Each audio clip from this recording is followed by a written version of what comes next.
நம்ம வீட்டுக்கு வந்திருக்கக்கூடிய வர மகாலட்சுமிக்கு காலை நேரத்திலையும் மாலை நேரத்திலையும் ஒரு முக்கியமான விஷயம் பண்ணணும்.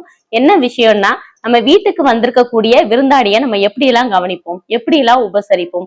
அதே மாதிரிதான் நம்ம வீட்டுக்கு வந்திருக்கக்கூடிய வர மகாலட்சுமியையும் விருந்தாளியா நினைச்சு காலை நேரத்திலையும் மாலை நேரத்திலையும் கலசம் வைக்கிறது முதல்ல இருந்து கலசத்தை பிரிக்கிற வரை ஏதாவது உங்களால முடிஞ்ச நெய்வேத்தியம் ஏதாவது பண்ணி காலை நேரத்திலையும் மாலை நேரத்திலையும் தீப தூப ஆராதனைகள் காட்டி வழிபாடு செய்யணும்.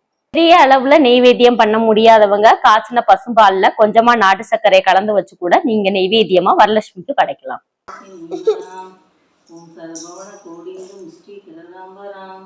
ஸ்ரீ ஓம் சுகதேசாபுர வனலட்சுமி